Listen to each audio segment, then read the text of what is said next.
So ఇక్కడ క్లారిటీగా మనకు మెన్షన్ చేసింది ఏంటంటే ఫస్ట్ ఇనిషియల్ గా ఎల్టీఐ సిస్టమ్ లో ఇంపల్స్ ఇచ్చినప్పుడు హెచ్ ఆఫ్ టీ వచ్చింది. అదే సిస్టమ్ కి యూనిట్ స్టెప్ ఇన్పుట్ ఇచ్చినప్పుడు హెచ్ ఆఫ్ టీ వాల్యూ ఏమొస్తుందని అడుగుతున్నాడు. సో కాబట్టి ఈ క్వశ్చన్ సాల్వ్ చేయాలంటే ముందు ఏం చేయాలంటే ఈ సిస్టమ్ యొక్క ట్రాన్స్ఫర్ ఫంక్షన్ ఇంతకుముందు చేసినట్టుగా సిస్టమ్ యొక్క transfer function first find out చేయాలి. ఫైండ్ అవుట్ చేసిన తర్వాత ఆ ట్రాన్స్ఫర్ ఫంక్షన్ యూజ్ చేసుకొని H of T value calculate చేయాలి. Okay, simple logic. సో ఈ మోడల్లో లాస్ట్ క్లాస్ మనం ట్రై చేసాం. యాక్చువల్ క్వశ్చన్ మనకి ఇలా మెన్షన్ చేయలేదు, ఇన్పుట్ యూ ఆఫ్ టీ తీసుకోండి లాస్ట్ క్లాస్ లో మనకి చెప్పలేదు, కానీ మనం అలా కన్సిడర్ చేస్తున్నాం కాబట్టి ఆన్సర్ టాలీ కాలేదు. సో కాబట్టి క్లారిటీ ఇస్తున్నాను, ఆ మోడల్ కూడా ఉంది 2011 లో అడిగిన మోడల్. ఓకే, సో ఆ మోడల్లో కూడా మనకు ప్రాబ్లమ్స్ వస్తుంటాయి. ఏరియా అదే, అడిగే క్వశ్చన్ చూడండి ఎంత వేరియేషన్ ఉందని. ఓకే, సో క్వశ్చన్ క్లారిటీ ఉంది కదా, నేను రబ్ చేస్తున్నాను. నెక్స్ట్ సొల్యూషన్కి వెళ్దాం, ఎలా సాల్వ్ చేయాలనేది ఇంకొంచెం డీటెయిల్ గా మనం సొల్యూషన్లోకి వెళ్ళిపోదాం. గేట్ 2011 లో అడిగిన క్వశ్చన్ ఇది. సో కొంచెం ఫాస్ట్ అప్ చేస్తా, బికాస్ సేమ్ మెథడాలజీనే కాబట్టి మీకు ఇబ్బంది లేకుండా ఉంటుంది. ఫస్ట్ మనకు కావాల్సింది ఏంటంటే transfer function T of s, ఇది క్యాలిక్యులేట్ చేయాలి. ఫస్ట్ స్టెప్ అది క్యాలిక్యులేట్ చేసిన తర్వాత నెక్స్ట్ హెచ్ ఆఫ్ టీకి వచ్చేస్తాం. సో ట్రాన్స్ఫర్ ఫంక్షన్ ఇంపల్స్ కదా ఇది. సో ఇది ఇంపల్స్ ఇన్పుట్, ఇది ఇంపల్స్ ఇన్పుట్ కాబట్టి సో డైరెక్ట్ గా ట్రాన్స్ఫర్ ఫంక్షన్ కావాలి అంటే లాప్లాస్ ఆఫ్ ఇంపల్స్ రెస్పాన్స్, ఇదే కాన్సెప్ట్. ఇది ఖచ్చితంగా గుర్తుపెట్టుకోవాలి. మరి లాప్లాస్ ఆఫ్ ఇంపల్స్ రెస్పాన్స్ అంటే దీనికి లాప్లాస్ అప్లై చేయాలి, అంతే కదా. మనం వాడు ఇచ్చింది ఇది impulse response h of t, వాడు మెన్షన్ చేసేసాడు కాబట్టి దీనికి మనం లాప్లాస్ అప్లై చేయాలి. అంటే ఇక్కడ అంతా ఫార్ములాలే, ఆ ఫార్ములాలు లాప్లాస్ ఫార్ములాస్ గుర్తుండాలి, అది లేకపోతే మనం ఏం చేయలేం. అది ఖచ్చితంగా బట్టి కొట్టాల్సిందే. మీరు ఎట్లా ఎన్నిసార్లు ప్రాక్టీస్ చేస్తారు, ఎన్నిసార్లు చదువుతారు అనేది మీ ఇష్టం. అది ఖచ్చితంగా లాప్లాస్ ఫార్ములాస్ గుర్తుపెట్టుకోవాల్సిందే. ఎక్కువగా ఈ పవర్తోనే వస్తూ ఉంటుంది. సో కాబట్టి ఈ పవర్తో వచ్చే ఫార్ములాస్ ఎక్కువగా మీరు నేర్చిపెట్టుకోండి, షిఫ్టింగ్ ఫంక్షన్స్ అలా. ఓకే, దీనికి లాప్లాస్ అప్లై చేస్తున్నా, లాప్లాస్ ట్రాన్స్ఫర్మేషన్ అప్లై చేస్తే డైరెక్ట్ గా ట్రాన్స్ఫర్ ఫంక్షన్ వచ్చేస్తుంది నాకు. సో ఫస్ట్ ఫ్యాక్టర్ ఏంటి, ఈ పవర్ మైనస్ టీ కాబట్టి 1/s+1 ఫస్ట్ది, 1/s+1 ప్లస్ సెకండ్ ఈ పవర్ -2 కాబట్టి s+2 ఇది సెకండ్. సో ట్రాన్స్ఫర్ ఫంక్షన్ నాకు డైరెక్ట్ గా వచ్చేసింది transfer function. So C of s by R of s, output by input అనేది ఇక్కడ రాసేసాం. 1/s+1 1/s+2. ఓకే, అర్థమైంది కదా. సో ఇప్పుడు మనకి ఇనిషియల్ స్టెప్ లో ట్రాన్స్ఫర్ ఫంక్షన్ క్యాలిక్యులేట్ చేయాలి, క్యాలిక్యులేట్ చేసేసాం. నెక్స్ట్ ఫైనల్ స్టెప్ ఏంటి, U of step input, unit step input ఇచ్చినప్పుడు హెచ్ ఆఫ్ టీ ఏంటి అంటే అవుట్పుట్ ఏంటి అని అడుగుతున్నాడు. అంటే C of S value calculate చేయాలి, R of S into multiply చేయండి, క్రాస్ మల్టిప్లై చేశారంటే 1/s+1 ప్లస్ 1/s+2, అంతేనా. అంటే ఇక్కడ నాకు సి ఆఫ్ ఎస్ కావాలి, సి ఆఫ్ ఎస్ అంటే హెచ్ ఆఫ్ టీ అంటే అవుట్పుట్ రెండు ఒకటే. Okay, so R of S multiply చేసుకోవాలి. మరి ఆర్ ఆఫ్ ఎస్ మల్టిప్లై చేయాలన్నప్పుడు ఆర్ ఆఫ్ ఎస్ వాల్యూ ఏం రాయాలి, unit step input. R of S is nothing but unit step input కాబట్టి సో ఇక్కడ నుంచి నాకు యూనిట్ స్టెప్ ఇన్పుట్ అంటే 1/s. ఎందుకు 1/s అనేది అర్థమైంది కదా, యూనిట్ స్టెప్ ఇన్పుట్ కాబట్టి 1/s. ఇంపల్స్ అయితే 1, అది లాస్ట్ క్లాస్ లో చెప్పుకున్నాను. Impulse, step, ramp, parabola. Impulse అయితే 1, స్టెప్ అయితే 1/s, ర్యాంప్ అయితే 1/s², పెరబోలా అయితే 1/s³. ఇది లాస్ట్ క్లాస్ లో చెప్పుకున్నాను. సో కాబట్టి ఇప్పుడు మనకు ఇచ్చింది వాడు యూనిట్ స్టెప్ ఇన్పుటే, యూనిట్ స్టెప్ ఇన్పుట్ కాబట్టి 1/s. లేదు నాకు యూనిట్ స్టెప్ కాకుండా 2 యూనిట్స్ స్టెప్ ఇన్పుట్ అన్నాడు అనుకో, 2 యూనిట్స్ స్టెప్ ఇన్పుట్ అన్నప్పుడు 2/s వస్తుంది. అంటే ఇక్కడ ఏ అని ఉంటే, ఇక్కడ ఏ అని ఉందనుకోండి, ఇక్కడ మనకి ఏ అని వస్తుంది, ఏ/s వస్తుంది. అంటే యాంప్లిట్యూడ్ మనకి ఇచ్చే స్టెప్ ఇన్పుట్ యొక్క యాంప్లిట్యూడ్ క్యాపిటల్ ఏగా తీసుకుంటే మనకు వచ్చే అవుట్పుట్ అంటే లాప్లాస్ అప్లై చేస్తే a/s గా వస్తుంది. a = 1 అయితే యూనిట్ స్టెప్ అంటాము, a = 2 ఇవ్వచ్చు, 3 ఇవ్వచ్చు, 4 ఎలా అయినా వేరీ అవుతుంది. ఎక్కువగా యూనిట్ స్టెప్ వస్తుంది కాబట్టి డైరెక్ట్ గా 1/s రాస్తున్నాం. ఒకవేళ మనకి a = 3 ఇచ్చాడు అనుకోండి, 3/s వస్తుంది. అర్థమైంది కదా. సో స్టెప్ ఇన్పుట్ అన్నప్పుడు ఖచ్చితంగా మనం గుర్తు పెట్టుకోవాల్సింది ఏంటంటే, ఏదైనా స్టెప్, ఇంపల్స్ స్టెప్, ర్యాంప్ అంటే దాంట్లో మనకి యాంప్లిట్యూడ్స్ ఏమైనా మెన్షన్ చేశాడా, యాంప్లిట్యూడ్స్ ఏమైనా మెన్షన్ చేస్తే అది కూడా ఇంక్లూడ్ అవ్వాలి లాప్లాస్ లో. లేదు వాడు యాంప్లిట్యూడ్ మెన్షన్ చేయకుండా డైరెక్ట్ గా unit step, unit ramp, unit parabola, unit impulse అంటే యూనిట్ అంటే ఏ వాల్యూ 1 అని. సో కాబట్టి కొంచెం జాగ్రత్తగా చూడండి మీరు, అది కూడా గుర్తుపెట్టుకోవాలి, అది చాలా important. Okay, so next 1/s into ఇంకా remaining 1/s into 1/s plus 1 plus 1/s plus 2. Okay, so ఇది వచ్చింది మనకి. ఇది వచ్చిన తర్వాత దీన్ని ఇంకా సాల్వ్ చేయాలి. సాల్వ్ చేసేది ఇంక మీ చేతుల్లోనే ఉంది. దీన్ని ఎలా చేస్తాం మామూలుగా అయితే ఎలా చేస్తాం చెప్పండి. S into first denominator multiply చేస్తాం. మల్టిప్లై చేసుకుని న్యూమరేటర్లో ఏమేమి వస్తుంది, ఎస్ ప్లస్ 2 ఇంటూ మీకు ఫస్ట్ కాబట్టి నేను ఇట్లా చెప్తున్నాను 2s plus 3 2s plus 3. Okay, LCM చేశాను అంతే, ఇంకేం లేదు. లోపల ఎల్సిఎం చేసి రాశాను, ఎస్ని మల్టిప్లై చేసుకున్నాను. దీన్ని ఎల్సిఎం చేస్తే ఇది వస్తుంది 2s ప్లస్ 3. ఎల్సిఎం చేస్తే 2s ప్లస్ 3 వస్తుందమ్మా.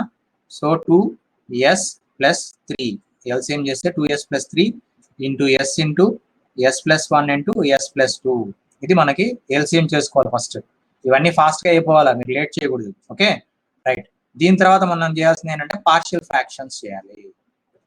పార్షియల్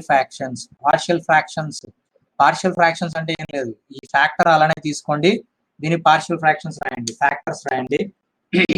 ఫ్యాక్టర్స్ ఎలా రాస్తాం, దీనికి డినామినేటర్ లో మనకి 3 ఉన్నాయి కాబట్టి ఫ్యాక్టర్స్ a/s అని ఒకటి plus b/s plus 1 plus c/s plus 2 ఇలా రాసుకుంటాం. ఏ వాల్యూ క్యాలిక్యులేట్ చేయాలి, B value, C value calculate చేసి మనకు కావాల్సిన ఆన్సర్ వచ్చేస్తుంది. ఓకే, సో మరి ఏ వాల్యూ క్యాలిక్యులేట్ చేయాలంటే పార్షియల్ ఫ్రాక్షన్స్ లోనే, ఇది కూడా నేను చెప్తున్నాను ఫస్ట్ క్లాస్ కాబట్టి, అంటే ఐ మీన్ ఇది ఇలాంటివి ఫస్ట్ కాబట్టి మనం ఇలా ఒకసారి డీటెయిల్ గా చూద్దాం. సో దీనికి పార్షియల్ ఫ్రాక్షన్స్ చేయాలి. పార్షియల్ ఫ్రాక్షన్స్ అంటే ఫస్ట్ ఫ్యాక్టర్స్ రాయాలి. ఈ విధంగా డినామినేటర్ 3 ఫ్యాక్టర్స్ ఉన్నాయి కాబట్టి a/s ఇలా రాస్తాం. సో ఏ వాల్యూ క్యాలిక్యులేట్ చేయాలంటే for finding A value calculate చేయాలంటే పుట్ a/s ఉంది కాబట్టి s is equal to 0 in the function. ఈ ఫంక్షన్ లో s ఈక్వల్ టు 0 సబ్స్టిట్యూట్ చేయాలి. కానీ జాగ్రత్తగా ఏంటంటే s ఈక్వల్ టు 0 కాబట్టి s ఫ్యాక్టర్ రాయొద్దండి, ఇంకా రిమైనింగ్ వాటిలో సబ్స్టిట్యూట్ చేసేయండి. రిమైనింగ్ వాటిలో సబ్స్టిట్యూట్ చేస్తే ఏ వాల్యూ చూడండి, 2 ఇంటూ 0 ప్లస్ 3 న్యూమరేటర్, s రాదు, s తీసేయండి, s రాదు అంటే ఫ్యాక్టర్ ఇది. సో 0 ప్లస్ 1 ఇంటూ 0 ప్లస్ 2 ఇలా మనం రాస్తాం. సో 0 కాబట్టి 3/1 ఇంటూ 2, సో 3/2 అనేది ఏ వాల్యూ వచ్చింది. ఏ వాల్యూ 3/2 అంటే 1.5. మీరు ఇలా step by step gate exam లో రాసుకుంటూ, కాంపిటేటివ్ ఎగ్జామ్ లో రాసుకుంటూ వెళ్ళారంటే టైం మొత్తం దీనికే అయిపోతుంది. ఫాస్ట్ గా ఉండాలి, ఫాస్ట్ గా పార్షియల్ ఫ్రాక్షన్స్ ఎలా చేయాలి, టకటగా రావాలి ఆన్సర్లన్నీ. ఈ స్టెప్ లేకుండా డైరెక్ట్ గా దీన్ని చూసి ఆన్సర్ రాయాలి ఏ వాల్యూ. అర్థమవుతుందా? సో ఫ్యాక్టర్స్ అనేది మనకి దీన్ని బట్టి అర్థమైపోతుంది, ఇక్కడ ఎన్ని ఉన్నాయనేది అర్థమవుతుంది. దాన్ని బట్టి ఏ వాల్యూ కావాలంటే ఆ తీసేసి మిగతా అంతా సబ్స్టిట్యూట్ చేసి క్యాలిక్యులేట్ చేయాలి కరెక్ట్ గా. లేదు సార్ మాకు క్యాలిక్యులేషన్ మిస్టేక్ వస్తుందంటే ఇంక మనం ఏం చేయలేం, ఫాస్ట్ గా రాయడం తప్ప ఇంకేం చేయలేం. Okay, so A value 1.5. B value కూడా అంతే. మా బి వాల్యూ కావాలంటే yes is equal to, B value calculate చేయాలంటే put S is equal to S plus 1 equal to 0 చేస్తే ఎస్ ఈక్వల్ టు -1 వస్తుంది. అంటే ఎస్ ఈక్వల్ టు -1 ఈ ఫ్యాక్టర్ లో సబ్స్టిట్యూట్ చేయాలి. ఓకే, సో బి వాల్యూ ఇక్కడ రాస్తున్నాను, బి వాల్యూ దీనిలో సబ్స్టిట్యూట్ చేసామంటే 2 ఇంటూ -1 ప్లస్ 3 న్యూమరేటర్ అలానే ఉంటుంది. డినామినేటర్ లో ఎస్ ప్లస్ 1 తీసేయాలి, ఇప్పుడు అది రాదు, ఇంకా రిమైనింగ్ వాటిలో సబ్స్టిట్యూట్ చేయండి. ఎస్ ఉంది కాబట్టి ఎస్ ఉన్న చోట -1, ఎస్ ప్లస్ 2 కూడా ఉంది కాబట్టి -1 ప్లస్ 2 రైట్. సో దీన్ని బేస్ చేసుకొని -2 ప్లస్ 3, ఓకే, -1 ఇంటూ 1, ఓకే అంతే కదా. సో 1 -1 డైరెక్ట్ గా -1 రాయొచ్చు. B value is -1, okay. So confuse అవ్వకుండా ఫాస్ట్ గా ప్రాక్టీస్ చేయండి. తెలిసిన ప్రాబ్లమ్సే మనం చూడకుండా డైరెక్ట్ గా ప్రాక్టీస్ చేయాలి. So A value, B value రాశాను, సి వాల్యూ కూడా అంతే. సి వాల్యూ కావాలంటే ఎస్ ఈజ్ ఈక్వల్ టు -2 దీంట్లో సబ్స్టిట్యూట్ చేయాలి. సి వాల్యూ ఇప్పుడు మనకి ఎంత వస్తుందంటే -0.5 వస్తుంది, -0.5. So A value 1.5, B value -1, C value -0.5. So ఈ వాల్యూస్ బేస్ చేసుకొని మన ఆన్సర్, ఫైనల్ ఆన్సర్ దీంట్లో సబ్స్టిట్యూట్ చేసామంటే ఫైనల్ ఆన్సర్ మనకు వచ్చేది ఏంటంటే 1.5/s. A value, B value minus లో ఉంది కాబట్టి -1/s ప్లస్ 1 -0.5 అంటే హాఫ్ s ప్లస్ 2. ఇది మనకి సి ఆఫ్ ఎస్ వాల్యూ. కానీ వాడు ఆన్సర్ ఎస్ డొమైన్ లో ఇవ్వలేదు, టైం డొమైన్ లో ఇచ్చాడు. టైం డొమైన్ లో ఇస్తే ఏం చేయాలి, ఇన్వర్స్ లాప్లాస్ ట్రాన్స్ఫర్మేషన్ అప్లై చేయాలి. ఇన్వర్స్ లాప్లాస్ ట్రాన్స్ఫర్మేషన్ ఖచ్చితంగా అప్లై చేయాలి. మరి ఇన్వర్స్ లాప్లాస్ ట్రాన్స్ఫర్మేషన్ అప్లై చేయాలంటే దీనికి మళ్ళీ ఇన్వర్స్ లాప్లాస్ అప్లై చేస్తున్నాం. ఓకే, ఇవన్నీ రాసుకున్నారు కదా. So inverse Laplace transformation apply చేసి టైం డొమైన్ లో వచ్చేస్తుంది. సో టైం డొమైన్ లో ఇన్వర్స్ లాప్లాస్ అంటే ఆపోజిట్. లాప్లాస్ కి ఆపోజిట్ 1/s ఎప్పుడు వస్తుందంటే 1.5 into 1. ఓకే, ఇన్వర్స్ లాప్లాస్ అంటే 1/s కదా, లాప్లాస్ కి ఆపోజిట్ ఇన్వర్స్ లాప్లాస్, కాబట్టి 1/s ఎప్పుడు వస్తుందంటే 1 ఉంటే వస్తుంది. సో 1.5 ఫస్ట్ దానికి. సెకండ్ దానికి e power minus t. Third దానికి -0.5 కాన్స్టెంట్ అలానే పెట్టండి, e పవర్ -2t వస్తుంది. సో మనకి final answer C of t value ఇది, వాడు ఇచ్చిన ఫైనల్ ఆన్సర్ ఇది. 2 మార్క్స్ క్వశ్చన్ ఇది, 1 మార్క్ కాదు, 2 మార్క్స్ క్వశ్చన్. గేట్లో అడిగిన 2 మార్క్స్ క్వశ్చన్. ఓకే కదా, క్లారిటీ ఉంది కదా ఎలా చేయాలనేది. ఇది ఎంత టైం టేకింగ్ ఏంటంటే నాకు ఇవన్నీ చెప్పడం వల్ల ఎక్కువ టైం పడుతుంది. మామూలుగా అయితే మీకు ఇవన్నీ ఐడియా ఉంటే ఫాస్ట్గా అయిపోతుంది, మనకి time with in the time మనం కంప్లీట్ చేసేవచ్చు అన్ని. సో ఎక్స్ప్లెనేషన్ ఇవ్వడం వల్ల నాకు ఎక్కువ టైం పడుతుంది అంతే. Okay right.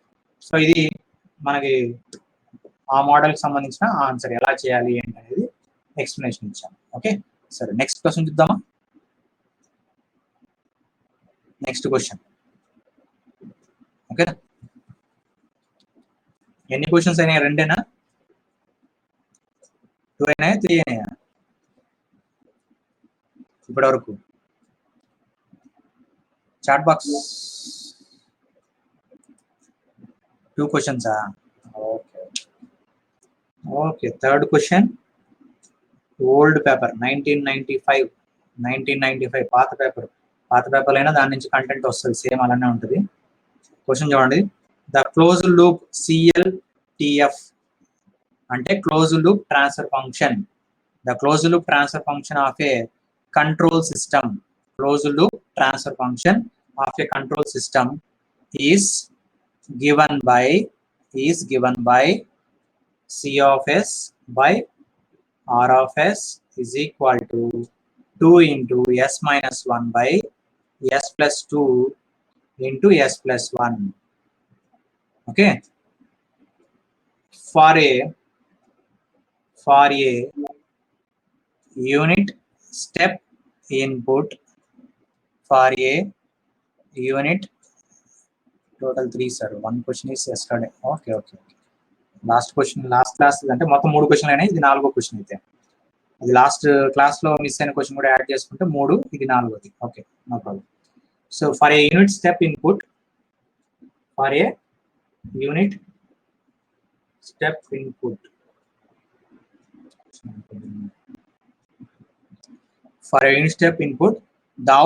the output is అంటే ఇక్కడ సింపుల్ గా చూడండి, close loop transfer function of a control system. అంటే ఇది ఇచ్చింది క్లోజ్ లూప్ ట్రాన్స్ఫర్ ఫంక్షన్ ఇచ్చేసాడు, ఒక సిస్టమ్ యొక్క ట్రాన్స్ఫర్ ఫంక్షన్ మెన్షన్ చేసేసాడు. సిస్టమ్ యొక్క ట్రాన్స్ఫర్ ఫంక్షన్, సిస్టమ్ ఆల్రెడీ ఉంది, ఆ సిస్టమ్ లో ట్రాన్స్ఫర్ ఫంక్షన్ ఎంత అని అడిగితే ఈ వాల్యూ కంప్లీట్ గా ట్రాన్స్ఫర్ ఫంక్షన్ ఇచ్చేసాడు.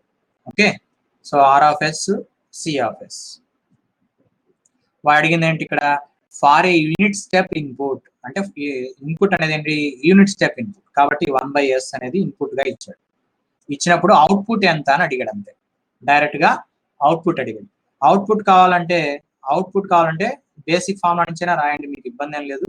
అంటే ట్రాన్స్ఫర్ ఫంక్షన్ అంటే ఎలా రాస్తాం, T of S is equal to C/R లో అవుట్పుట్ ఇది కాబట్టి C is equal to T into R. Okay, దాన్నే ఇక్కడ బాక్స్ నుంచి చెప్తున్నాను. నాకు అవుట్పుట్ కావాలంటే ఈ 2 మల్టిప్లై చేస్తే వస్తుంది, ఇది బ్లాక్ డయాగ్రామ్ లో వస్తుంది, సేమ్ లాజిక్. నాకు ఇక్కడ బ్లాక్ నుంచి బయటకు వచ్చే సిగ్నల్ ఎంత అంటే దానికి ఆ బ్లాక్ ఇచ్చిన input signal into transfer function. ఈ బ్లాక్ లో ఉన్న గెయిన్ వాల్యూ ఇదంటే ట్రాన్స్ఫర్ ఫంక్షన్ అంటాం. బ్లాక్ డయాగ్రామ్ టెక్నిక్స్ వచ్చినప్పుడు చెప్తాం అక్కడ. ఈ 2 ప్రోడక్ట్ చేస్తే అవుట్పుట్ వస్తుంది, కాబట్టి ఈ 2 మనం ప్రోడక్ట్ చేసుకుంటే మనకు కావాల్సిన అవుట్పుట్ వస్తుంది. డైరెక్ట్ క్వశ్చన్, ఈ 2 ప్రోడక్ట్ చేయాలి. కానీ ఇక్కడ ఓకే ఎస్ డొమైన్ లో ఉంది, ఆన్సర్ మాత్రం టైం డొమైన్ లో అడిగాడు.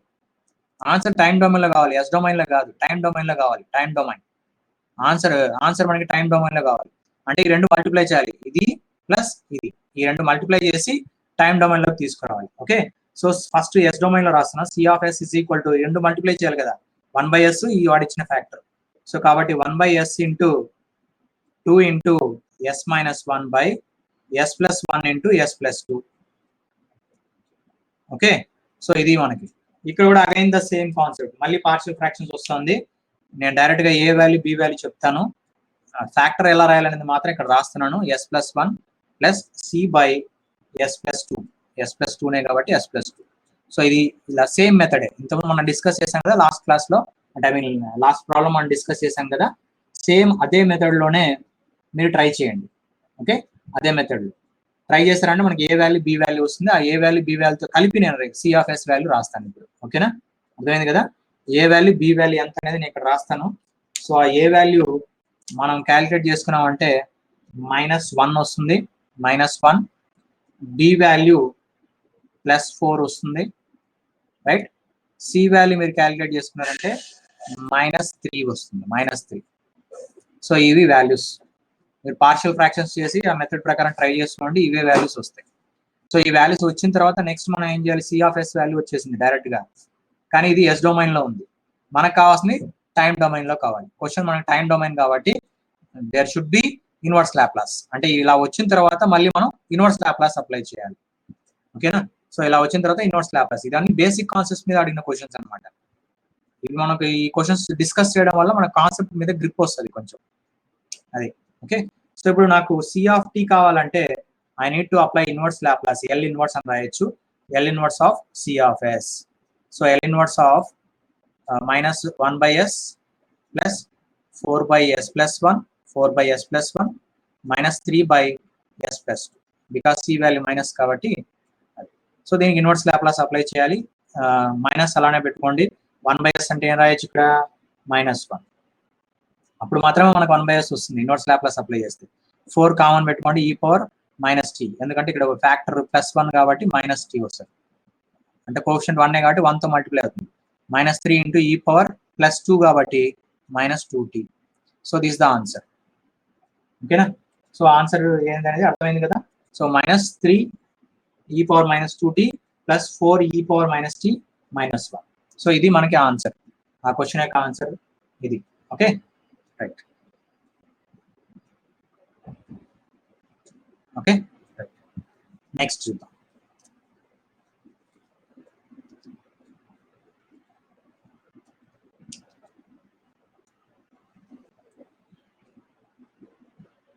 మనకి గేట్ లో అడిగిన క్వశ్చన్, గేట్ 2000 గేట్ లో అడిగాడు. ఏ LTI system initially at rest when subjected to a unit step input gives a response y(t) is equal to t into e⁻−t, where t is greater than 0. అయితే ఏం కనుక్కోవాలి ఇక్కడ, transfer function find out చేయాలి. Transfer function of the system అనేది calculate చేయాలి. చాలా simple question, 2000 అడిగింది, gate 2000 పేపర్లో అడిగిన క్వశ్చన్ అది. సో ట్రాన్స్ఫర్ ఫంక్షన్ ఏంటనేది క్యాలిక్యులేట్ చేయాలి, is the thing. Okay, right. అయితే మీకు క్లారిటీ వచ్చి ఉంటుంది ఏమి ఇచ్చాడు ఏంటనేది. మళ్ళీ మీకు కావాలంటే బ్లాక్ డయాగ్రమ్ నుంచి రిప్రజెంట్ చేస్తాను. ఈ బ్లాక్ డయాగ్రమ్లో ఏమి ఇచ్చాడు ఇక్కడ అంటే, ట్రాన్స్ఫర్ ఫంక్షన్ మనం ఫైండ్ అవుట్ చేయాలి. ఈ ట్రాన్స్ఫర్ ఫంక్షన్ తెలియదు వాడికి. సో అవుట్పుట్ మాత్రం ఇచ్చాడు, y(t) t into e⁻−t. Input ఇచ్చాడు. ఇన్పుట్ ఏంటి, యూనిట్ స్టెప్ ఇన్పుట్ కాబట్టి r(t) వాల్యూ ఇచ్చేసాడు వాడే. r(t) వాల్యూ లేదు మనకి. ఓకే, r(t) వాల్యూ r(t) ఇచ్చాడు. r(t) value unit step input కాబట్టి 1/s అనేది ఎస్ డొమైన్ లో రాస్తే 1/s. అదే దీన్ని y(t)ని ఎస్ డొమైన్ లో రాస్తాం అనుకోండి, ఇందాక చెప్పాను కదా సేమ్ ఫార్ములా మళ్ళీ వచ్చింది చూడండి ఇక్కడ, e⁻−t ఇంటూ ఒక ఫంక్షన్. సో t అనే ఫంక్షన్ కి లాప్లాస్ ఏంటి, 1/s. కానీ ఇక్కడ ఎంత షిఫ్ట్ అయింది, -1 కాబట్టి 1/s+1 హోల్ స్క్వేర్. స్క్వేర్ ఎందుకు వచ్చింది అర్థమైంది కదా. సో ఇక్కడ 1 ఉందంటే ఇక్కడ స్క్వేర్ రావాలి, s స్క్వేర్ రావాలి. యాక్చువల్గా టీకి యాక్చువల్గా 1/s². t మాత్రమే ఫంక్షన్ ఉందనుకోండి, t మాత్రమే ఉంటే 1/s². కానీ కాంబినేషన్ అడిగాడు కాబట్టి ఎంత షిఫ్ట్ అయింది, -1 షిఫ్ట్ అయింది కాబట్టి ఆ +1 గా రాయాలి. సేమ్ ఫార్ములా ఇలా మనం కన్వర్ట్ చేసుకోవాలి, రైట్. సో అది కొంచెం జాగ్రత్తగా గుర్తుపెట్టుకోండి. సో అవుట్పుట్ అనేది ఎస్ డొమైన్ లో ఉంది, ఇన్పుట్ కూడా ఎస్ డొమైన్ లో ఉంది, ట్రాన్స్ఫర్ ఫంక్షన్ కావాలి. సో ట్రాన్స్ఫర్ ఫంక్షన్ కావాలంటే మనకు తెలుసు కదా ఎస్ డొమైన్ లో అవుట్పుట్ బై ఇన్పుట్. అవుట్పుట్ అంటే ఇది రాయాలి 1/s+1 whole square by 1/s. Okay, నేను ఇంకా ప్రాపర్ ఆర్డర్ లో ప్లేస్ చేశారంటే s+1 whole square, s/s+1 whole square. మనకు ఆన్సర్ ఎస్ డొమైన్ లోనే ఇచ్చాడు. ఆన్సర్స్ అన్ని ఎస్ డొమైన్ లోనే ఉంది కాబట్టి ఆన్సర్ మనకి ఇదే వస్తుంది. ఒకవేళ టైం డొమైన్ లో అడిగితే ఎస్ డొమైన్ లోనే ఇచ్చాడు, డైరెక్ట్ గా ఇదే వస్తుంది ఆన్సర్. ఒకవేళ టైం డొమైన్ లో అడిగాడు అనుకోండి, అప్పుడు ఏం చేస్తాం, పార్షియల్ ఫ్రాక్షన్స్ అప్లై చేయాలి. లేదు ఫ్యాక్టర్స్ రాయండి, first s² a+b whole square formula రాయండి. లేదంటే పార్షియల్ ఫ్రాక్షన్స్ చాలా ఈజీగా అయిపోతుంది, స్క్వేర్ కాబట్టి రెండు సార్లు ax+b అని రాసుకుంటే ఈజీగా అయిపోతుంది. ax+b/s+1. Okay, by comparing s coefficient to s square coefficient అలా చేసినా వస్తుంది. నేను చెప్పిన మెథడ్ షార్ట్ కట్ మెథడ్ ఎప్పుడంటే ఇండివిజువల్ ఫ్యాక్టర్స్ ఉన్నప్పుడు నేను ఇంతకుముందు చెప్పిన షార్ట్ కట్ మెథడ్ అప్లికబుల్ అవుతుంది పార్షియల్ ఫ్రాక్షన్స్. ఇలా స్క్వేర్స్ ఉన్నప్పుడు షార్ట్ కట్ మెథడ్ అప్లికబుల్ కాదు. ఖచ్చితంగా దీన్ని మనం ఏం చేయాలంటే as+b/s+1 హోల్ స్క్వేర్ రాసి దీన్ని ఎల్సిఎం చేసుకొని ఎస్ కోఎఫిషియంట్ ఫ్యాక్టర్స్ ఇంకా బేసిక్ మెథడ్ ఉంది కదా అది ఫాలో అవ్వాలి. ఓకే, డీటెయిల్ గా వెళ్ళట్లేదు, మీరు ఒకసారి రెఫర్ చేసుకొని ట్రై చేయండి. ఓకేనా, ఒకవేళ అడిగితే మనం అలా చేయాలి. కానీ ఇక్కడ క్వశ్చన్ వాడు అడిగింది డైరెక్ట్ గా ఎస్ డొమైన్ లోనే కాబట్టి ఎస్ డొమైన్ లో రాసిన. ఒకవేళ టైం డొమైన్ లో కావాలంటే పార్షియల్ ఫ్రాక్షన్స్ అప్లై చేయాలి. దీనికి మీరు ఒకసారి రెఫర్ చేసుకొని ట్రై చేసుకోండి. మీకు ట్రై చేసిన తర్వాత నన్ను అడగండి, నేను చెప్తాను. అంటే ఐ మీన్ ఎంతవరకు మీరు చేయగలరు అనేది రెఫర్ చేయాలి కాబట్టి. రైట్, ఐ థింక్ క్లారిటీ వచ్చింది కదా. 4th question. Okay, 4th question కూడా మనకు క్లారిటీ వచ్చింది. Next will go for the last final question ఒకటి చూద్దాము. Final last question. ఓకే,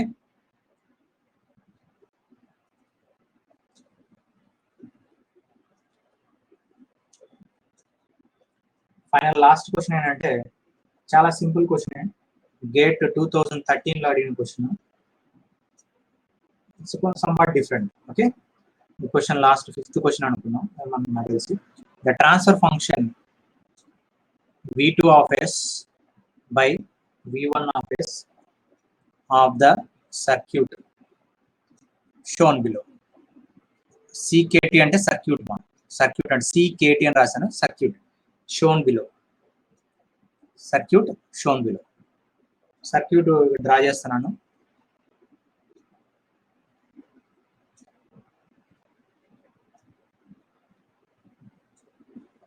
ఇది మనకి circuit v2 of s, v2 of s, r value 10 kilo ohms, r value. Capacitor value 100 micro farad. మరి ఇక్కడ 100 micro, same వాల్యూనే 100 micro farad. Next v1 of s, v1 of s, ఇది circuit. So question direct గా transfer function calculate చేయండి ఈ circuit కి. Gate 2013 లో అడిగింది. అంటే ఇలాంటి క్వశ్చన్ వస్తాయా లేదని డౌట్ ఉండొచ్చు కదా, అందుకోసం నేను మళ్ళీ చెప్తున్నా. గేట్ 2013 లో డైరెక్ట్ గా సర్క్యూట్ ఇచ్చేసాడు. సర్క్యూట్ ఇచ్చి ట్రాన్స్ఫర్ ఫంక్షన్ క్యాలిక్యులేట్ చేయాలి. చూడండి ఎంత సింపుల్. మరి కన్ఫ్యూజన్ లేకుండా కరెక్ట్ గా చేయాలి అంటే చిన్న లాజిక్ ఏంటంటే, సాల్వ్ చేసే ముందు కాంపిటేటివ్ ఎగ్జామ్ లో డైరెక్ట్ గా మీరు వాల్యూస్ తీసుకొని చేసుకుంటే వెళ్ళాలంటే కన్ఫ్యూజ్ అయ్యే పాసిబిలిటీస్ ఎక్కువ. అంటే డైరెక్ట్ గా వాల్యూస్ తీసుకొని ఆ ఈక్వేషన్ ఎక్స్ప్రెషన్ లో సబ్స్టిట్యూట్ చేసి సాల్వ్ చేసి అన్ని, అంటే మనకి ఎక్స్ప్రెషన్ కూడా ఎస్ డొమైన్ లో వస్తుంది, వాడు ఇచ్చిన ఆన్సర్స్ అన్ని ఎస్ డొమైన్ లోనే. అవన్నీ సాల్వ్ చేసేటప్పుడు కన్ఫ్యూజన్ అవుతుంది. కన్ఫ్యూజ్ అవ్వకుండా తక్కువ టైంలో ఫాస్ట్ గా చేయాలి అంటే సింపుల్ థింగ్ ఏంటంటే, ఇక్కడ 2 వాల్యూస్ ఒకటే కాబట్టి 2 వాల్యూస్ సిగా తీసుకోండి, ఈ వాల్యూ ఆర్గా. ఓకే, అంటే డైరెక్ట్ గా వాల్యూస్ కాకుండా పారామీటర్స్ తీసుకొని చేసేయండి. లేదు సార్ మేము కన్ఫ్యూజ్ అవ్వము డైరెక్ట్ గా రాసేస్తామంటే రాసేయండి, ఇబ్బంది ఏం లేదు. అంటే రాయడంలో కొంచెం ప్రాక్టీస్ ఉండాలి బాగా.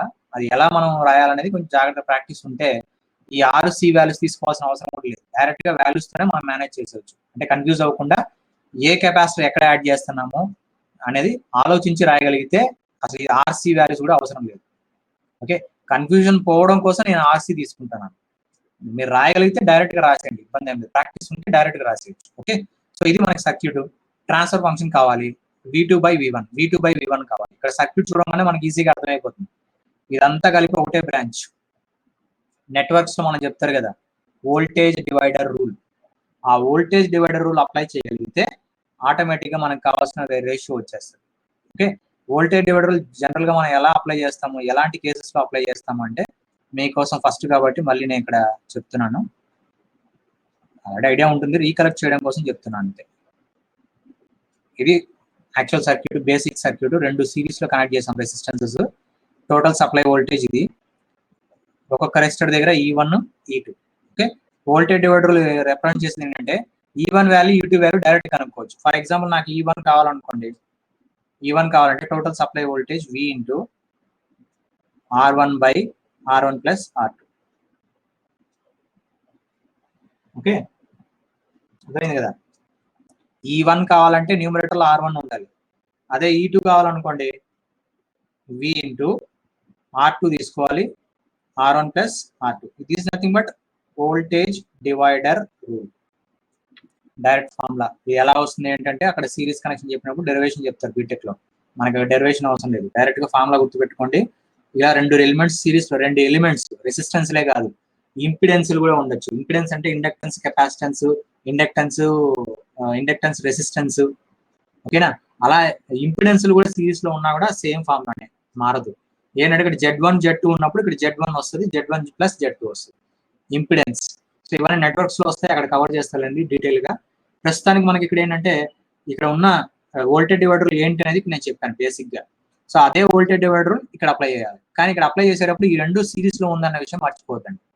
ఈ రెండు కలిపి ఒకటే ఎలిమెంట్ Z1 గా తీసుకోండి, ఓకే, లేదా Z గా తీసుకోండి, ఈ రెండు కలిపి ఒకటే ఎలిమెంట్, ఇది ఒక ఎలిమెంట్. సో కాబట్టి వోల్టేజ్ డివైడర్ అప్లై చేస్తే సరిపోతుంది. మనకు కావాల్సింది ఏంటి, టోటల్ వోల్టేజ్ ఏంటి అనేది, ఈ సర్క్యూట్ మొత్తంలో టోటల్ వోల్టేజ్ అంటే V1 అనేది టోటల్ వోల్టేజ్. మనం క్యాలిక్యులేట్ చేయాల్సింది V2. అర్థమైంది కదా. కెపాసిటర్ దగ్గర క్యాలిక్యులేట్ కూడా చేయొచ్చు, కానీ అడిగింది ఏంటంటే ఇక్కడ అడిగాడు, అక్రాస్ దిస్ అడిగాడు. కాబట్టి ఇప్పుడు నేను as per this knowledge I'm writing directly V2 కావాలి మనకి. V2 is equal to total voltage V1 into ఈ ఇంపిడెన్స్, ఈ వోల్టేజ్ దగ్గర ఉన్న ఇంపిడెన్స్ మొత్తం రాయాలి నేను. ఇక్కడ ఉన్న ఇంపిడెన్స్ మొత్తం అక్కడ రాయాలంటే Z రాయాలి. కానీ ఇక్కడ ఒక విషయం చూడండి, మీరు డైరెక్ట్ గా రాశారంటే ఇంకొక కాంప్లికేషన్స్ వస్తుంది. ఇక్కడ S డొమైన్ లో ఉంది, కానీ లోపల ఉన్న ఎలిమెంట్స్ S డొమైన్ లో లేవు. ఇక్కడ S డొమైన్ లో ఉంది మామూలు, V1 S డొమైన్ లో ఉంది, V2 S డొమైన్ లో ఉంది, కానీ లోపల ఉన్న ఎలిమెంట్స్ ఎక్కడ మనకి S డొమైన్ లో లేవు. అది ఎలా సార్ మీరు చెప్పగలుగుతున్నారంటే simple thing, resistance, inductance, capacitance ఉంది కదమ్మా. రెసిస్టెన్స్ కి లాప్లాస్ అప్లై చేస్తే రెసిస్టెన్స్ గానే ఉంటుంది, ఓకే. ఇండక్టర్ కి లాప్లాస్ అప్లై చేస్తే S ఇంటూ L గా కన్వర్ట్ అవుతుంది. కెపాసిటర్ కి లాప్లాస్ అప్లై చేశారనుకోండి C బై S గా కన్వర్ట్ అవుతుంది. సో ఇది S డొమైన్ లో కన్వర్ట్ అయిన వాల్యూస్. మరి ఇక్కడ ఇచ్చిన వాల్యూస్ లో S డొమైన్ ఉందా, రెసిస్టెన్స్ గానే ఉంది, కానీ కెపాసిటర్ 100 మైక్రో ఫారడ్ అని ఇచ్చాడు, వాల్యూ ఉంది, కానీ S ఫ్యాక్టర్ తో బై S అనేది లేదు. కాబట్టి ఖచ్చితంగా దీన్ని మనం ఏం చేయాలి, S డొమైన్ లో మార్చాలి. S డొమైన్ మార్చడం అంటే పెద్ద వర్క్ ఏం కాదు, డివైడ్ బై S రాసేయండి అంతే, సర్క్యూట్ మొత్తం S లో వచ్చేస్తుంది, రైట్. అప్పుడు మనకి ఈజీగా రాయొచ్చు. ఇక్కడ Z అంటే ఏంటి, combination, series combination of these two. అంటే ఈ రెండింటిని మనం సిరీస్ లో యాడ్ చేయాలి. సిరీస్ లో యాడ్ చేయాలంటే S డొమైన్ కాబట్టి డైరెక్ట్ గా యాడ్ చేసేవచ్చు. సో డైరెక్ట్ గా యాడ్ చేస్తున్నాను, 10K R plus C by S కదా రావాలి, R plus C by S. So numerator లో ఈ వాల్యూ మొత్తం రాసేసాను, R plus C by S. Next ఏం రాయాలి, డినామినేటర్ లో ఈ రెండు యాడ్ చేయాలి, C by S, okay. So ఈ రెండింటిని యాడ్ చేయాలి, Z ని ప్లస్ C బై S ని యాడ్ చేయాలి. కాబట్టి Z అంటే R plus C by S, okay, Z అంటే ప్లస్ C బై S. అర్థమైంది కదా. సో ఇలా మీరు డైరెక్ట్ గా రాయాలి, ఈ స్టెప్స్ అంతా కాదు, డైరెక్ట్ గా ఇది రాయాలి. ఇది రాసి డైరెక్ట్ గా సబ్స్టిట్యూట్ చేయగలిగితే అయిపోయింది ఆన్సర్, ఓకే. ఇది రాయడంలోనే ఉంది, కన్ఫ్యూజ్ అవ్వకుండా రాయగలిగారంటే అయిపోయింది, ఓకే. అర్థమైంది కదమ్మా. లాప్లాస్ అప్లై చేస్తే రెసిస్టెన్స్ గానే ఉంటుంది, ఇండక్టెన్స్ LS అవుతుంది, కెపాసిటెన్స్ అయితే C బై S అవుతుంది. ఈ మూడు పారామీటర్స్ మనకి ఎక్కువగా వస్తుంటాయి కాబట్టి వీటి మీద ఫోకస్ చేసుకోండి, రైట్. సో ఇంకా వోల్టేజ్ డివైడర్ అప్లై చేస్తున్నాం. V2 కావాలి అంటే టోటల్ సప్లై వోల్టేజ్, ఇది సర్క్యూట్ మొత్తానికి టోటల్ సప్లై వోల్టేజ్ ఇంటూ ఈ రెసిస్టెన్స్ రాయాలి, Z అంటే R ప్లస్ CS, న్యూమరేటర్ లో అది రావాలి, బై డినామినేటర్ లో ఈ రెండింటిని యాడ్ చేయాలి. కాబట్టి R plus CS plus C by S, okay. So ఇప్పుడు వాల్యూస్ సబ్స్టిట్యూట్ చేసి మనకు కావాల్సిన ఆన్సర్ తీసుకోవచ్చండి. బికాస్ ఎస్ డొమైన్ లోనే ఆన్సర్ ఇచ్చాడు, సో ఈజీగా అయిపోతుంది, అక్కడ ఇబ్బంది లేదు. సో రేషియో చూడండి, V2/V1 కాబట్టి V2 ఉంది, V1 తీసుకొచ్చండి పక్కకి, V2/V1 is equal to R value R plus C/S by ఇక్కడ కూడా ఎల్సిఎం చేయొచ్చు, 2 times ఆఫ్ C/S, 2 times ఉంది. ఎల్సిఎం చేస్తే ఏమొస్తుంది మనకి, RS plus C LCM numerator కి బై S, డినామినేటర్ ఎల్సిఎం చేస్తే S into R plus 2S/S. Okay, clarity వచ్చింది కదా. సో దీన్ని మనం సింప్లిఫై చేసుకుంటాం ఫర్దర్ గా, ఈ రెండు క్యాన్సిల్ అవుట్ చేసి C plus RS 2C plus RS C plus RS by 2C plus RS. అంతేనా, ఏమన్నా డిఫరెన్స్ ఉందా? RCS వచ్చిందంటే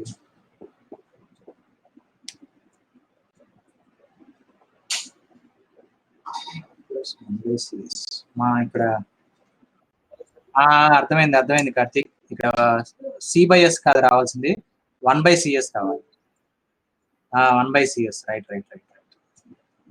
అదే చూస్తున్నా ఇక్కడ, ఏదే రెసిస్టెన్స్ లో రెసిస్టెన్స్ గానే ఉంటుంది, ఇండక్టెన్స్ మాత్రం LS గా కన్వర్ట్ అవుతుంది, కెపాసిటెన్స్ 1/CS గా మారుతుంది. ఇది ఈ డిఫరెన్స్ కరెక్ట్.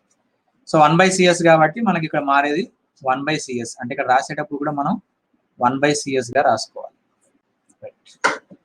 బైఎస్ కాదు, 1/CS రాయాలి. Okay, 1/CS.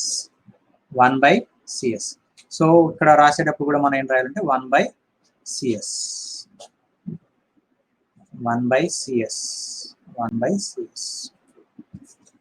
Okay, so 1/CS వస్తుంది. ఇప్పుడు ఎల్సిఎం చేసుకుంటే V2/V1 రేషియో మనకు కావాల్సిన RCS ప్లస్ 1 న్యూమరేటర్, ఇంకా ఎల్సిఎం లో CS అలానే ఉంటుంది, డినామినేటర్ మాత్రం తీసుకున్నారంటే RCS ఇక్కడ వరకు. Okay, RCS plus S plus 1/CS. ఒకసారి చెక్ చేసి చూసుకోండి, డినామినేటర్ మాత్రమే, మొత్తానికి CS LCM RCS plus 1+1. Okay, so కాబట్టి ఇవి మనం క్యాన్సిల్ అవుట్ చేసేసుకున్నాం అంటే ఇంకా రిమైనింగ్ రాసుకుంటాం. రిమైనింగ్ ఏంటంటే 1 + RCS by 2 + RCS, right, 2 + RCS. So కాబట్టి ఇది మన వాల్యూ, దీనిలో ఇంకా వాల్యూ సబ్స్టిట్యూట్ చేసి డైరెక్ట్ గా ఆన్సర్ తీసుకురావాలి. సో అక్కడ కన్ఫ్యూజ్ అయింది ఏంటంటే సికి లాప్లాస్ అప్లై చేసినప్పుడు 1/CS రావాలి, అది కొంచెం మార్చుకోండి, మీరు నోట్ చేసుకుంటే అది మార్చుకోండి. రెసిస్టెన్స్ వాల్యూ చేంజ్ కాలేదు, రెసిస్టెన్స్ వాల్యూ R గానే ఉంటుంది, ఇండక్టెన్స్ వాల్యూ LS గానే ఉంటుంది. సో ఈ వాల్యూస్ కెపాసిటెన్స్ దగ్గర మాత్రం కొంచెం చేంజ్ చేసుకోండి, 1/CS, C/S కాదు 1/CS రావాలి. సో దాన్ని బేస్ చేసుకుని క్యాలిక్యులేట్ చేసాం. సో దీన్ని సబ్స్టిట్యూట్ చేశారంటే ఇంకా వాల్యూస్ వచ్చేస్తాయి. R value 10 kilo ohms, capacitor value 100 microfarad. Micro అంటే తెలుసు కదా, 10⁻⁻6, మైక్రో అంటే 10⁻⁻6, కిలో అంటే 10⁻3. సో ఇవన్నీ సబ్స్టిట్యూట్ చేసి మీరు సింప్లిఫై చేశారంటే మనకు కావాల్సిన వాల్యూ S డొమైన్ లో వస్తుంది, that is 1 + S by 2 + S. అంటే అది ఎలా చెప్తాం సార్, క్యాలిక్యులేట్ చేయకుండా డైరెక్ట్ చెప్పేశారంటే మీరు ఒకసారి ఇది చెక్ చేసి చూడండి. నేను ఎలా చెప్పగలిగానంటే 10⁻3, ఓకే, 10⁻3 × 10 అంటే 10⁻4 వచ్చింది, రైట్. రెసిస్టెన్స్ వాల్యూ ఎంత అంటే 10⁻4, RC కదా. ఇక్కడ చూడండి ఒకసారి, 100 × 10⁻⁻6, -6 ఉంది, ఇక్కడ 2 ఉంది, అంటే ఎంత వస్తుంది ఇక్కడ, -6 × 10² అంటే 10⁻⁻4 వస్తుంది. అంటే కెపాసిటెన్స్ వాల్యూ ఎంత అంటే 10⁻⁻4, కెపాసిటెన్స్ వాల్యూ 10⁻⁻4, రెసిస్టెన్స్ వాల్యూ 10⁻4. ఈ రెండు మల్టిప్లై చేస్తే డైరెక్ట్ గా మనకి 1 వస్తుంది. సో RC వాల్యూ 1 కాబట్టి 1 + S by 2 + S. I think మీకు క్యాలిక్యులేషన్ అంతా క్లారిటీ వచ్చింది అనుకుంటా. అంటే ఇది ఈ కాన్సెప్ట్ లో మన క్యాలిక్యులేషన్స్ కన్ఫ్యూజ్ అవ్వకుండా జాగ్రత్త చేయండి. సో టోటల్ గా మనం అనుకున్న 5 క్వశ్చన్స్ డిస్కస్ చేసాము. ఇంకా కొన్ని చిన్న క్వశ్చన్స్ ఉన్నాయి, అవి మనం నెక్స్ట్ క్లాస్ లో లేదంటే next time permits will discuss, లేదంటే నెక్స్ట్ టాపిక్ వెళ్దాం. ఇప్పటికే 2 క్లాసులు మనం క్వశ్చన్స్ గురించి ఆలోచిస్తున్నాము, ఓకేనా. సో నెక్స్ట్ క్లాస్ లో క్వశ్చన్స్, రిమైనింగ్ క్వశ్చన్స్ ఏమన్నా ఉంటే అవి మనం డిస్కస్ చేద్దాం అండి. రిమైనింగ్ క్వశ్చన్స్ ఏమన్నా ఉన్నాయి, ఇంకా కొంచెం చిన్న క్వశ్చన్స్ ఉన్నాయి కాన్సెప్ట్స్ ఓరియంటెడ్ గా, సో అవి మనం నెక్స్ట్ క్లాస్ లో డిస్కస్ చేద్దాం. ఒక చిన్న టాపిక్ ఒకటి ఉంది, యాక్చువల్గా దాని కంటిన్యూషన్ నెక్స్ట్ క్లాస్ లో చేస్తాను, బట్ ఆ చిన్న టాపిక్ ఒక ఇంట్రొడక్షన్ మాత్రం చెప్పేస్తాను. ఏంటంటే ఆ టాపిక్ మనకి ట్రాన్స్ఫర్ ఫంక్షన్ ఫార్ కాంపన్సేటర్స్. తొందరగా వైండప్ చేసేస్తానండి, బికాస్ దీని కంటిన్యూషన్ ఇంకా ఉంది. కాంపన్సేటర్స్ అంటే మనకు ఐడియా ఉంది కదా. కాంపన్సేటర్స్ ఎందుకు యూజ్ చేస్తామంటే మెయిన్ గా కాంపన్సేటర్స్ రీడిజైన్. నేను ఆల్రెడీ ఫ్లో చార్ట్ చెప్పాను లాస్ట్ క్లాస్ లో, అక్కడ చెప్పేటప్పుడు చెప్పాను కాంపన్సేటర్స్, కంట్రోలర్స్ అని చెప్పాను. కాంపన్సేటర్స్ అనేది మనకి ఫ్రీక్వెన్సీ డొమైనా, టైం డొమైనా? కాంపన్సేటర్స్. కంట్రోలర్స్ కూడా ఉన్నాయి. కంట్రోలర్స్ కూడా లాస్ట్ క్లాస్ చెప్పాను నేను. కంట్రోలర్స్ రీడిజైన్ చేసేటప్పుడు టైం డొమైన్, ఫ్రీక్వెన్సీ డొమైన్ లో రెండు యూజ్ చేస్తాం. ఒకటి టైం డొమైన్ లో యూజ్ చేస్తాం, ఒకటి ఫ్రీక్వెన్సీ డొమైన్ లో వాడతాం. ఇప్పుడు ఇది కాంపన్సేటర్స్ అనేది టైం డొమైనా, ఫ్రీక్వెన్సీ డొమైనా? ఇది కొంచెం క్లారిటీ కావాలి. ఎవరో ఒకరు రెస్పాండ్ అవ్వండి. ఒకటి చెప్తే ఆన్సర్ తప్పైతే ఇంకోటి అవుతుంది, అంతే కదా. సౌండ్ రా, అన్మిట్. కార్తీక్ చెప్పు. చెప్పు. Frequency domain, good. So controller అనేది time domain. Okay, time domain. Right Kuldeep, right. So కాబట్టి ఫ్రీక్వెన్సీ డొమైన్ లో డిజైన్ చేసేటప్పుడు సిస్టమ్ ని మోడిఫై చేయాలి అంటే we need to use compensators. So compensators purpose ఏంటి, దేన్ని అంటే ఎందుకోసం కాంపన్సేటర్స్ వాడుతున్నాము, రీడిజైన్ చేస్తున్నాం అంటే మన మెయిన్ ఫోకస్ ఏంటంటే స్టెబిలిటీ అన్నప్పుడు ఇక్కడ మనకి 2 పాయింట్స్ వస్తాయి. Transient stability, steady state stability అని 2 వస్తాయి. అంటే ట్రాన్సియెంట్ స్టేట్, స్టడీ స్టేట్ అని 2 వస్తాయి. సో ఈ రెండింటిని మనం ఇంప్రూవ్ చేస్తే ఓవరాల్ గా స్టేబుల్ సిస్టమ్ వచ్చే పాసిబిలిటీ ఉంది. కాబట్టి కాంపన్సేటర్స్ వాడుతున్నాము అంటే ఈ రెండింటిని ఇంప్రూవ్ చేయడమే మన మెయిన్ కాన్సెప్ట్. ఓకే, సో దీంట్లో మనకి 3 టైప్స్ ఆఫ్ కాంపన్సేటర్స్ ఉన్నాయి. Lead compensators, lag compensators, lag lead compensators. As per syllabus గా తీసుకుంటే మనకి లాగ్ లీడ్ కాంపన్సేటర్స్ అనేవి ఉన్నాయి. లాగ్ లీడ్, ఓకేనా. సో ఇవి మనకి మెయిన్ గా 3 ఉన్నాయి అనమాట. ఈ మూడిట్లో లీడ్ కాంపన్సేటర్ ఎందుకు వాడుతున్నాము అంటే ట్రాన్సియంట్ రెస్పాన్స్ ని ఇంప్రూవ్ చేయడానికి లీడ్ కాంపన్సేటర్ ని వాడతాము. లాగ్ కాంపన్సేటర్ స్టడీ స్టేట్ రెస్పాన్స్ ని ఇంప్రూవ్ చేయడానికి లాగ్ కాంపన్సేటర్స్ ని వాడతాం. ఇంక ఇది కాంబినేషన్ మనకు ఐడియా ఉంది, బోత్. ఓకేనా, బోత్ అనేది ఇక్కడ రెండింటిని ఇంప్రూవ్ చేయాలంటే లాగ్ లీడ్ వాడచ్చు. సో మన కాంపిటేటివ్ ఎగ్జామ్ లో ఎక్కువగా క్వశ్చన్లు వస్తూ ఉంటాయి. లీడ్ కాంపన్సేటర్స్ అంటే ఎలాంటి క్వశ్చన్స్ వస్తుంటాయి అంటే, ఏ కాంపన్సేటర్ అయినా దాని యొక్క ట్రాన్స్ఫర్ ఫంక్షన్ ఎలా ఉంటుంది, ట్రాన్స్ఫర్ ఫంక్షన్ మీద క్వశ్చన్లు వస్తుంటాయి. ట్రాన్స్ఫర్ ఫంక్షన్ లో alpha value, beta value, okay, time constant value, ఇవన్నీ ట్రాన్స్ఫర్ ఫంక్షన్ సంబంధించిన క్వశ్చన్లు. ట్రాన్స్ఫర్ ఫంక్షన్ ఖచ్చితంగా నేర్చుకోవాలి కాంపన్సేటర్లు.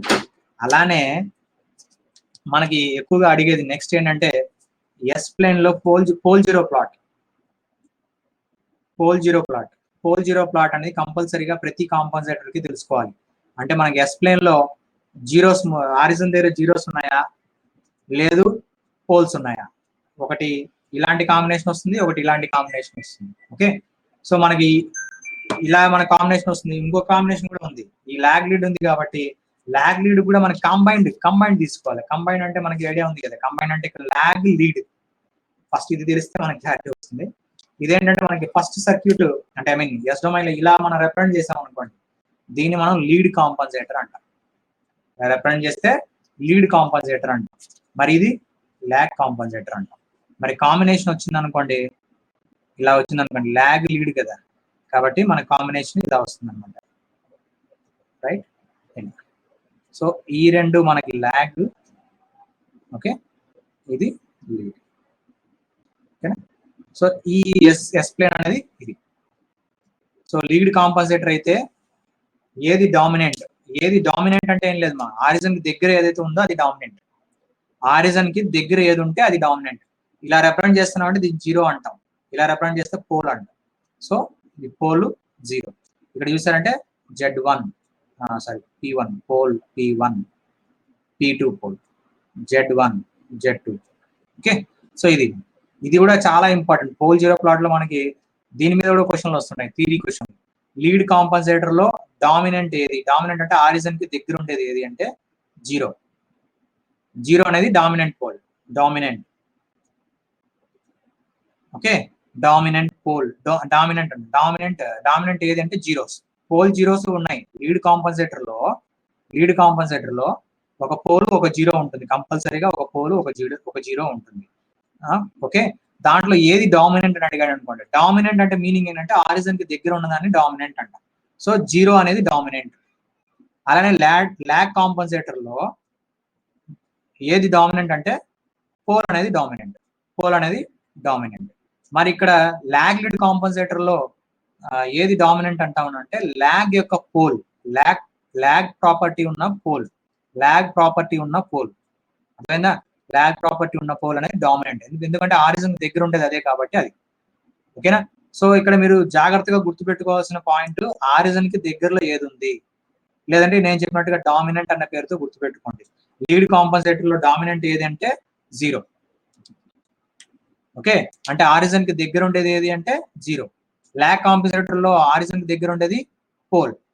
ల్యాగ్ లీడ్ కాంబినేషన్ తీసుకున్నామంటే అక్కడ ల్యాగ్ యొక్క పోల్ దగ్గరగా ఉంటుంది ఆరిజన్.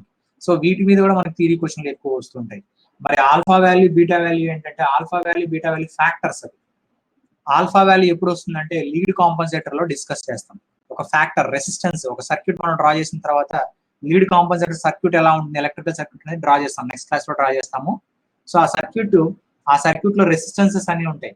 ఆ రెసిస్టెన్సెస్ అన్నిటిని మనం సింప్లిఫై చేసి ట్రాన్స్ఫర్ ఫంక్షన్ క్యాలిక్యులేట్ చేసుకుంటే ఈ ఆల్ఫా ఫ్యాక్టర్ అనేది వస్తుంది ఇన్ టర్మ్స్ ఆఫ్ రెసిస్టెన్స్. అంటే ఆల్ఫా వాల్యూ డిపెండ్ అయ్యేది ఫ్యాక్టర్స్ మీద, సిస్టమ్ యొక్క పారామీటర్స్ మీద డిపెండ్ అయి ఉంటుంది. ఆల్ఫా అనేది సిస్టమ్ పారామీటర్స్, సిస్టమ్ లో ఉన్న కాంపోనెంట్స్ మీద డిపెండ్ అవుతుంది. డైరెక్ట్ గా చెప్పాలంటే ఒక సర్క్యూట్ డిజైన్ చేస్తాం కదా లీడ్ కాంపన్సేటర్ కి, దాంట్లో ఉన్న రెసిస్టెన్స్ మీద డిపెండ్ అయ్యేది ఆల్ఫా వాల్యూ. బీటా వాల్యూ ఎందులో వస్తుంది? బీటా వాల్యూ ఇంకా లీడ్ లో ఆల్ఫా వచ్చింది కాబట్టి బీటా ఎక్కడ వస్తుంది అంటే ల్యాగ్ లో వస్తుంది. ఈ రెండు కంబైన్డ్ గా ఎక్కడ వస్తుంది అంటే ల్యాగ్ లీడ్ కాంబినేషన్ లో వస్తుంది. ఆల్ఫా వస్తుంది, బీటా వస్తుంది. ఎక్కడ? ల్యాగ్ లీడ్ లో. కంబైన్డ్ గా ఇండివిజువల్ గా తీసుకుంటే ఆల్ఫా వాల్యూ సపరేట్ వస్తుంది, ఓకే, బీటా వాల్యూ సపరేట్ వస్తుంది. మరి ఆల్ఫా వాల్యూ బీటా వాల్యూలో బీటా వాల్యూ గ్రేటర్ దాన్ 1 ఉంటుంది. బీటా వాల్యూ గ్రేటర్ దాన్ 1 అంటే ఆల్ఫా వాల్యూ లెస్ దాన్ 1 ఉంటుంది. Always alpha value less than 1. ఎప్పుడు ఆల్ఫా వాల్యూ తక్కువ ఉంటుంది, బీటా వాల్యూ ఎక్కువ ఉంటుంది. ఈ రెండు inversely proportional. Beta is inversely proportional to alpha. ఓకేనా? సో ఇవి మనకి ఇన్వర్స్లీ ప్రపోర్షనల్ తో రిలేషన్ ఉంటుంది అనమాట. సో ఇవన్నీ మనం జాగ్రత్తగా అబ్జర్వ్ చేసుకోవాల్సిన పారామీటర్స్. వీటి గురించి డీటెయిల్ గా నెక్స్ట్ క్లాస్ లో నేను డిస్కస్ చేస్తాను. ఇక్కడ మనం గుర్తుపెట్టుకోవాల్సింది ట్రాన్స్ఫర్ ఫంక్షన్ ఎలా రాయాలో కూడా ఇంపార్టెంట్. ట్రాన్స్ఫర్ ఫంక్షన్ ఎలా రాయాలో ఇంపార్టెంట్. దాంట్లో ప్రతి పారామీటర్ ఎలా మనం కన్సిడర్ చేసుకోవాలనేది ఇంపార్టెంట్. అంటే ట్రాన్స్ఫర్ ఫంక్షన్ చాలా చాలా ఇంపార్టెంట్. దాని తర్వాత నెక్స్ట్ మనకు క్వశ్చన్స్ అడిగే పాసిబిలిటీ ఉన్నది ఈ pole zero plot. Pole zero plot లో లొకేషన్ జీరోస్ దగ్గర ఉంటుందా లేదంటే పోల్స్ దగ్గర ఉంటాయా అనేది. అంటే క్వశ్చన్ ఇలా కూడా అడగచ్చు, జీరోస్ ఆరిజన్ కి జీరో దగ్గర ఉంటే ఆ కాంపన్సేటర్ ఏది? లీడ్ కాంపన్సేటర్. ఆరిజన్ కి పోల్ దగ్గర ఉంటే ఆ కాంపన్సేటర్ ఏదంటే ల్యాగ్ కాంపన్సేటర్. ఇలా మనకి కాంబినేషన్స్ వస్తాయి.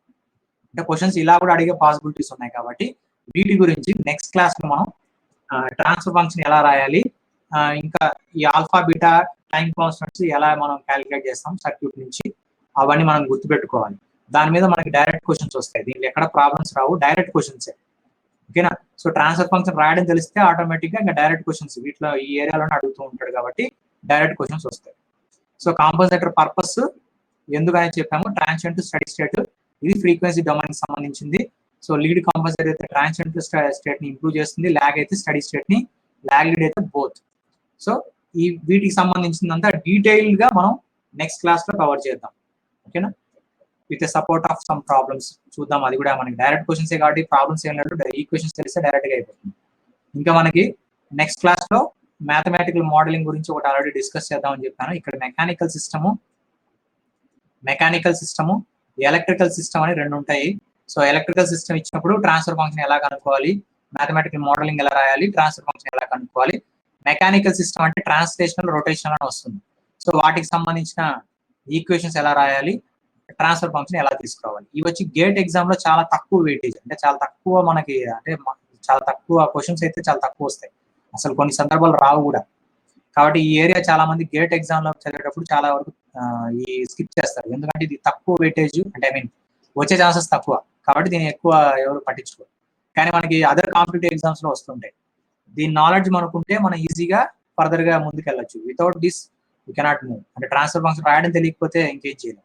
కాబట్టి నెక్స్ట్ క్లాస్ లో ఖచ్చితంగా మ్యాథమెటికల్ మోడలింగ్ డిస్కస్ చేద్దాం. మ్యాథమెటికల్ మోడలింగ్ లోనే ఇవన్నీ వచ్చేస్తాయి, కాంపన్సేటర్స్ అని, బికాస్ ట్రాన్స్ఫర్ ఫంక్షన్ కనుక్కోవడమే కదా. కాబట్టి ఎలక్ట్రికల్ సర్క్యూట్ లోనే ఈ కాంపన్సేటర్ సర్క్యూట్ డ్రా చేసేసి అందులోనే 3 సర్క్యూట్స్ డిస్కస్ చేద్దాము. అలానే మెకానికల్ సిస్టమ్ కూడా డిస్కస్ చేద్దాం. నాకు తెలిసి ఈ టాపిక్ రేపు క్లాస్ కి మ్యాథమెటికల్ మోడలింగ్ రేపు క్లాస్ లో పూర్తిగా కవర్ చేయొచ్చు. ఓకేనా? సో ఇది ఈ రోజు క్లాసు ఓవరాల్ గా. మీకు ఇంకా ఏమైనా డౌట్స్ ఏమైనా ఉన్నాయమ్మా? లేదంటే ఇంకా సెషన్ వైండ్ అప్ చేద్దాం. రేపైతే ఖచ్చితంగా క్లాస్ ఉంటుంది. రంజాన్ మీకు అయిపోయిన తర్వాత, ఐ మీన్ మన ముస్లిం సోదరులు ఎవరు లేరు కాబట్టి ఇబ్బంది ఏం లేదు. మీకు సెలబ్రేషన్స్ ఏమైనా ఉన్నా కూడా అవి కంప్లీట్ చేసుకుంటారు. ఈవినింగ్ కి సెషన్ అయితే ఉంటుంది. యాజ్ యూజువల్ మనకి 6:30కి సెషన్. కంట్రోల్ సిస్టమ్ ఉంటుంది. నెట్వర్క్స్ భాషా సార్కి ఫెస్టివల్ మూడ్ లో ఉన్నారు కాబట్టి సారు ఫెస్టివల్ అయిపోయాక వస్తారు. సాటర్డే సండే సారు తీసుకుంటారు. ఓకేనా? కాబట్టి కంట్రోల్ సిస్టమ్ రేపు మనం మ్యాథమెటికల్ మోడలింగ్ గురించి డిస్కస్ చేద్దాం. మీరు మీన్ వైల్ మీరు చేయాల్సిన వర్క్ ఏంటంటే మనకు టాస్క్ ఉండేది అసైన్మెంట్ సబ్మిట్ చేయడం. నేను 5 క్వశ్చన్స్ ఇచ్చాను కదా, మీరు అది ట్రై చేసేసి, ఆల్రెడీ నిన్ననే పోస్ట్ చేశాను టెలిగ్రామ్ లో, ట్రై చేసి ఫోటో తీసి ఆ అసైన్మెంట్ దాంట్లో అప్లోడ్ చేయండి. ఒకసారి ట్రై చేసి చూడండి ఎలా ఉంది ఏంటనేది, ఆ యాప్ లో ట్రై చేసి చూడండి. సో అప్లోడ్ చేయండి, రేపటి లోపల అది అప్లోడ్ చేయండి. రేపు క్లాస్ లో మనం ఇది కవర్ చేద్దాం. ఓకే? సో ఈ రోజు క్లాస్ లో ఇంకా ఏమైనా డౌట్స్ ఉంటే అడగండి అమ్మా. No doubts. Kuldeep, okay Kuldeep. Swan Nayak, Karthik, okay okay, clear గా ఉంది అయితే. వినయ్, ఓకే ఓకే ఓకే, అవును. ఓకేలే, నెక్స్ట్ క్లాస్ లో కంటిన్యూ చేద్దాము. ఇది అసెంచర్ ఏదో ఎగ్జామ్స్ ఏదో జరుగుతున్నాయి అన్నారు, రాస్తారా కార్తిక్, కుల్దీప్, వినయ్?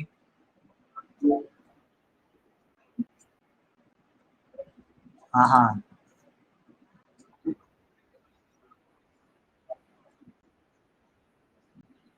ఓహో, ఓకే ఓకే